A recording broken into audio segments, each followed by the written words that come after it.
Winger Timnas Indonesia, Ragnar Oratmangoen bercerita soal sosok Jay Itzes yang merupakan teman sekamarnya dan selalu dipasang bersama sebagai starter. Ragnar Oratmangoen merupakan pemain naturalisasi Timnas Indonesia yang kini menjadi andalan Timnas Indonesia di posisi sayap kiri. Shin Tae-yong memberikan kepercayaan kepada Ragnar Oratmangoen untuk melakoni debutnya pada laga kedua Timnas Indonesia menghadapi Vietnam di Stadion Mai Dinh, Hanoi, Vietnam. Pemain yang diisukan bakal merumput ke Bali United itu dipasang sebagai starter dan sukses menjawab kepercayaan Shin Tae-yong dengan berhasil mencetak 1 gol. Gol yang diciptakan oleh Ragnar Oratmangoen itu tercipta melalui aksi individu menyerang dari sisi kiri dengan melewati 4 pemain Vietnam. Dalam kesempatan acara bincang di podcast Sport 77, Ragnar Oratmangoen menceritakan soal sifat Jay Itzes yang tak semua orang tahu. Ragnar merupakan teman sekamar Jay Itzes. Jay Itzes dikenal pemain yang sangat tenang sekaligus tangguh dalam mengawal lini pertahanan Timnas Indonesia, bahkan mencatatkan clean sheet. Ragnar pun mengakui kehebatan Jay Itzes sebagai bek tengah. Dia sangat tenang sebagai bek tengah, ucap Ragnar Oratmangoen. Untuk saya dia pria yang sangat baik, terlebih dia adalah pemain bola yang sangat hebat, muka sangat cool. Dia sangat tenang, terangnya. Dan itu yang saya sukai dari seorang bek tengah, pria yang besar, kuat, cekatan, namun dia juga sangat tenang. Dia tahu bahwa dia bisa menangani situasi apapun, paparnya. Dirinya pun mengingat momen ketika Jay Itzes bermain di laga kontra Vietnam. Dia dengan tenang mampu mengontrol bola yang sempat akan didapatkan oleh pemain Vietnam. Saya ingat ketika melawan Vietnam di kandang, yang merupakan pertandingan pertamanya, dia melakukan ini, setelah itu di bus, saya akrab dengannya, terang Ragnar.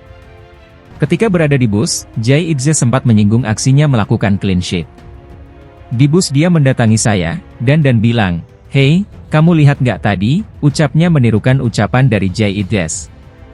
Saya bilang, "Bro, kamu gila, keren," dia balas ya, "tapi bagus kan," tambahnya. Pemain berusia 26 tahun itu juga mengatakan bahwa Jay Itzes sering bercerita soal karirnya di Serie A bersama Venezia FC. Ketika di Timnas, kita berbincang hampir setiap hari, lalu ketika musim ini berakhir, kami tahu bahwa kami akan bertemu lagi di Timnas, dan dia menjalani pertandingan penting lalu kami banyak bertukar pesan, ungkapnya.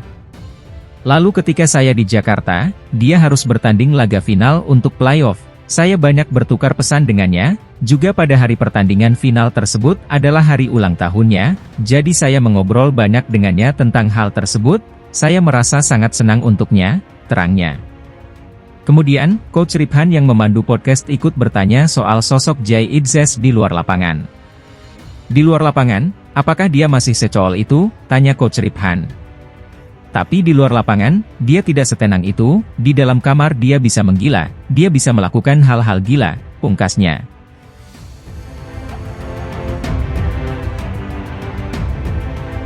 Pemain naturalisasi Timnas Indonesia, Sandy Walsh merupakan sosok pesepak bola berlabel termahal untuk saat ini di skuad Merah Putih.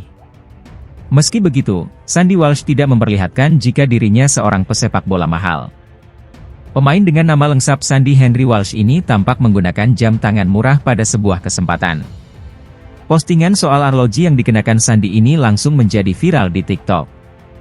Mengutip postingan TikTok Tanka Medium, bek dari tim Cafe Michelin ini tampak memakai jam tangan Tissot seastar 1000 yang dijual dengan harga berkisar 12 juta rupiah.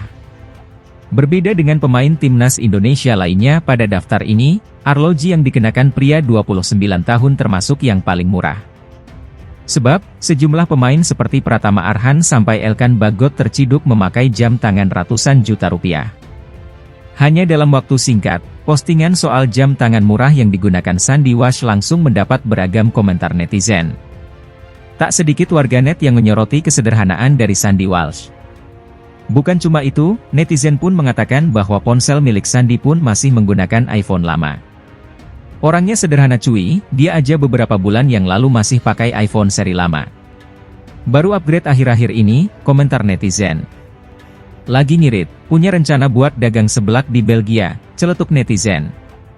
Sandy Walsh, pemain termahal timnas, jamnya paling murah, kata netizen. Betul, Sandy Walsh sederhana kok, tahun lalu aja iPhone-nya masih seri XR atau XS gitu, beber netizen. Video ini pun mendapat puluhan ribu likes dan ratusan komentar di sosial media.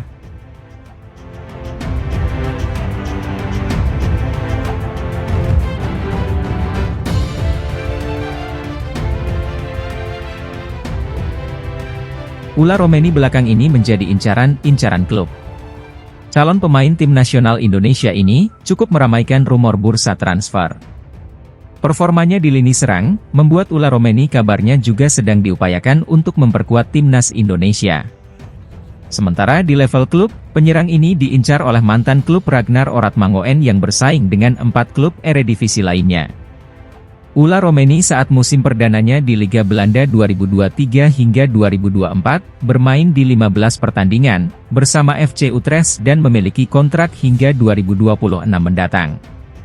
Performanya yang gemilang juga sempat diganggu cedera di akhir musim Eredivisie 2023 hingga 2024. Kini, sejumlah sumber mengabarkan bahwa saat ini ada beberapa klub yang tertarik ingin merekrut Romeni di bursa transfer musim panas 2024. Keempat klub itu juga berasal dari Eredivisie, yakni Fortuna Sittard, PEC Zwolle, NAC Breda, dan SC Heerenveen. Fortuna Sittard, PEC Zwolle, NAC Breda, dan SC Heerenveen ingin merekrut Ula Romeni. Tetapi, Utrecht tidak ingin menjual meminjamkannya sekarang, demikian sumber tersebut menyampaikan. Lebih menariknya lagi, klub FC Utrecht pun dinilai enggan melepaskan Romeni. Selain kontraknya yang masih amat panjang, yakni hingga 2026, FC Utrecht nyatanya masih sangat membutuhkan pemain keturunan Indonesia tersebut. Ya, mendengar nama klub Fortuna Sittard dan SC Heerenveen tentu bukan klub yang asing di telinga pencinta sepak bola tanah air. Sebab klub Fortuna Sittard adalah tim yang dibela Ragnar pada musim 2023 hingga 2024, sementara SC Heerenveen sebelumnya adalah klub Tom Haye dan Nathan Choeaon, mereka merupakan pemain naturalisasi timnas Indonesia. Sementara itu, Ragnar Oratmangoen yang telah terlebih dahulu menerima tawaran menjadi warga negara Indonesia, WNI, ternyata memiliki hubungan yang baik dengan Ula Romeni. Keduanya sering berbincang soal tawaran naturalisasi untuk timnas Indonesia. Tentunya diharapkan Ula Romeni bisa menyusul pemain keturunan lainnya yang sudah dinaturalisasi. Kehadiran Ula Romeni sangat dibutuhkan mengingat Garuda saat ini membutuhkan striker baru demi bisa mempertajam lini depan timnas Indonesia.